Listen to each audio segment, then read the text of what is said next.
मुक्तेश्वर मंदिर पृथ्वीर प्रथम मंदिर जार द्वार देश पश्चिमामुखी हो रही। एकाम्र पुराण अनुसार बंध्या नारी माने एही मरीचिकुंड जल स्नान कले सेमानंकर बंध्या दोष दूर होता है।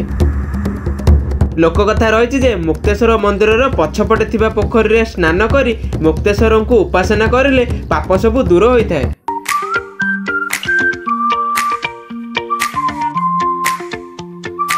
हे गाइस, जय जगन्नाथ। मु सागर एक्सप्लोरिंग वर्ल्ड चैनल को आप मानक स्वागत करछि।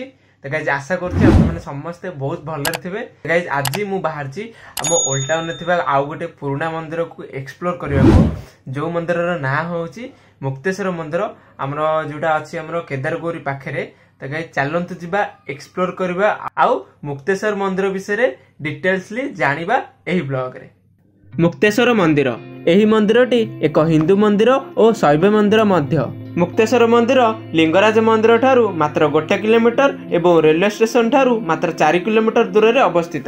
एही मंदिर पाखरे रहिछि केदारगौरी मंदिर और परशुरामेश्वर मंदिर, जोटा कि आमे प्रीवियस ब्लॉग रे देखथिले। तो गाइस वर्तमान मु आसी की पहुंची जाइछि केदारगौरी मंदिर सामने रे। तो देखंतु गाइस सेपटे अछि केदारगौरी मंदिर और एटा देखंतु केदारगौरी मंडप आउ एई पटे अछि मुक्तेश्वर मंदिर। तो गाइस वर्तमान मु आसी की पहुंची गली मुक्तेश्वर मंदिर जिबाकु थिबा मेन गेट रो फ्रंट रे। आपण माने देखि पारछंती मुक्तेश्वर सिद्धेश्वर मंदिर 9th 10th सेंचुरी रो मंदिर। तो गाइस वर्तमान मु एबे चालिली भितर को। गाइस एंट्री करू करू एमती डाहाण पटे और बाम पटे पार्क रहिछि, जोटी कि आपण माने शांति रे बसी परिबे। देखि परछंती गाइस दिन 2टा रे भी लोक केते गहळी अछंती।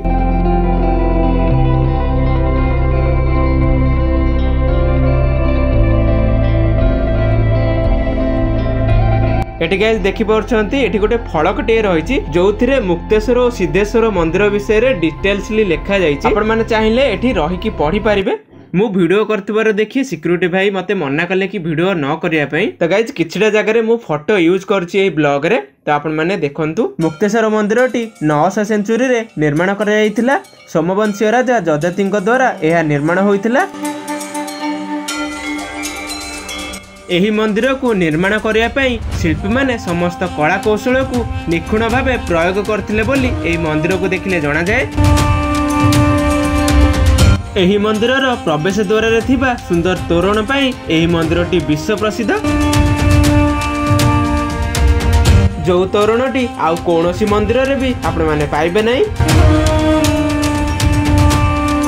आपण माने जानते जे सब मंदिर पूर्वाभिमुखी होइथांती, हेले आश्चर्यर कथा जे एही मंदिरटी पश्चिमामुखी, जो कथा पई एही मुक्तेश्वर मंदिरटी विश्व रे प्रसिद्ध लाभ करछि।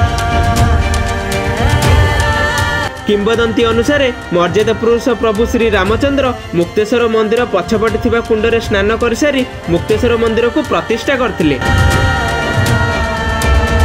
तो गाइज मुक्तेश्वर मंदिर रो उच्चता होची मात्र 35 फुट, माने सबठारु छोट मंदिर कहबाकू गले। तो गाइज आपण माने देखछन्ती तो केमदी मंदिर चारिपटे केमदी कारुकार्य सब हेइची। गाइज एट सब आपण माने देखि परछन्ती नर्तक नर्तकी मानकर मूर्ति सब स्थापन करा जायछि ए मंदिर चारिपटे। आउ मध्य देवादेवी मानकर मूर्ति मध्य स्थापन करा जायछि। नागा नागिन मानकर मूर्ति भी रहिछि गाइज।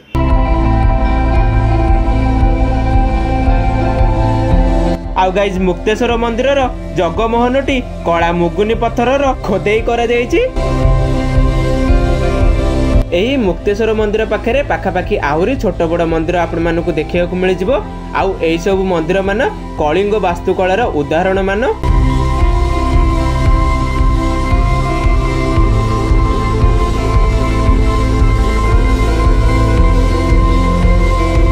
मुक्तेश्वर मंदिर आउ एक विशेषता हेउची एहार पाचेरी रे मध्य विभिन्न कारुकार्य सब हेइची, जहाकी ओडिसा रो आउ कोनोसी मंदिर रे आपण माने पाइबे नै। तो गाइस देखंतु मुक्तेश्वर मंदिर रो बाम पार्श्व रहिची रहस्यमयी मरीचिकुंड। एही पानी वर्षकु थरे व्यवहार करा जाय और अशोकाष्टमी रथ को ही व्यवहार करा जाय। यार प्रथम गरा पानी प्रभु लिंगराज पाखे लगी थाए और तापर ए पानी को श्रद्धालु मानक पई नीलाम करा जाए।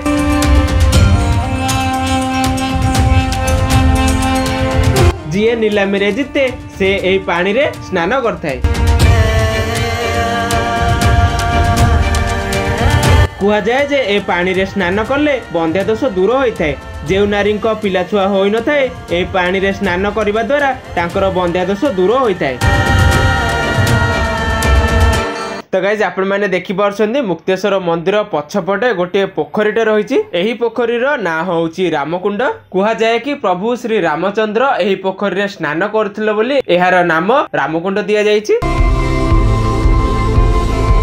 विश्वास रही जे यही कुंडरे स्नान करी मुक्तेश्वर को उपासना कले पाप सब दूर हो मुक्तिर बाट खोली थाए। देखंतु गाइज गोटे कइंछटे केमती पहरुछि सेठी विभिन्न प्रकार माछ भी अछंती गाइज। एबे जेतु दीपर होइछि सेथिपई बाहर नांती। एबे एही मंदिर रे संध्या बेलार दृश्य अत्यंत मनोहर। पार्क टी थिबारु एही मंदिरटी आहुरी सौंदर्य भरा होई जाय।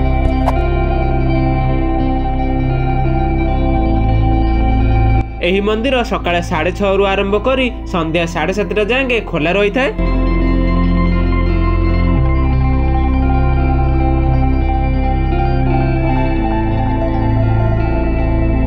मुक्तेश्वर मंदिर होइथिबा कारुकार्य पे आज मुक्तेश्वर मंदिर विश्व प्रसिद्ध।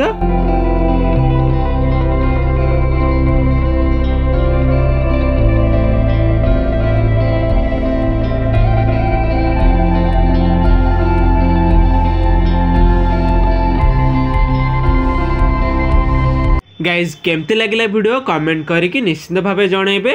रहिले देखा आउ गोटे वीडियो रे से पर्यंत बाय बाय।